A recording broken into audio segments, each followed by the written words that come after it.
ओम श्रीमन्नारायण नमो भगवते वासुदेवाय। ओम श्री गुरुवे नमः। इस जीवन की गति अत्यंत ही विचित्र है। व्यक्ति चाहे पुरुष हो या स्त्री सुखों की तलाश में निरंतर भटकता रहता है। प्रत्येक व्यक्ति अपने छोटे से जीवन की राह में सभी सुखों को प्राप्त करने में प्रयत्नशील रहता है। पहले भौतिक दृष्टि से संपूर्ण सुख प्राप्त करना चाहता है। जीवन की इस राह में एक महत्वपूर्ण पड़ाव विवाह है। इस विवाह प्रक्रिया के कारण प्रत्येक व्यक्ति के जीवन में एक नया विशेष परिवर्तन आता है जो व्यक्ति के जीवन की दिशा को मोड़ देता है।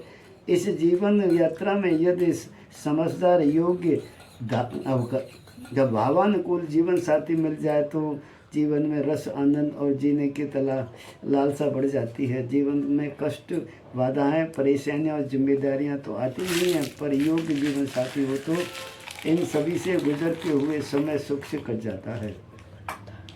भारतीय संस्कृति में भी विवाह को प्रमुख स्थान दिया गया है। प्राचीन समय में जब स्वयंवर होता था तो कन्याओं को अपना जीवन साथी और पुरुषों को अपना जीवन चुनने की पूर्ण अधिकार था।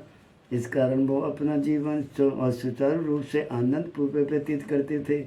जीवन एक बोझ नहीं था, अपितु लक्ष्यों की प्राप्ति के लिए एक समय अवधि थी। कालांतर में इस स्थिति में परिवर्तन होने लगा और इस विवाह संस्कार में ही कुछ ऐसी विकृतियां आ गईं जिसका परिणाम आज जो मानव समाज को भुगतना पड़ रहा है।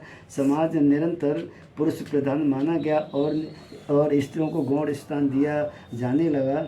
वास्तव में स्त्री सामाजिक जीवन में उतनी ही आवश्यक है, उसकी उतनी ही महत्ता है जितनी पुरुष की।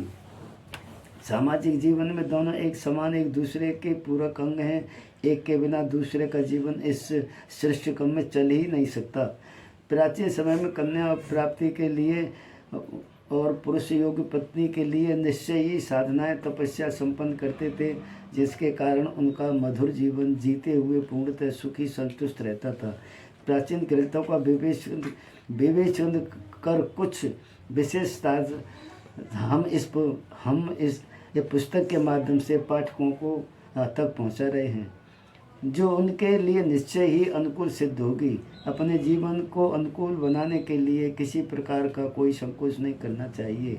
यदि साधना द्वारा जीवन में पूर्णता आ सके, मधुर जीवन व्यतीत हो सके, तो इससे अधिक श्रेष्ठ स्थिति क्या हो सकती है। ओम श्रीमन्नारायण नमो भगवते वासुदेवाय।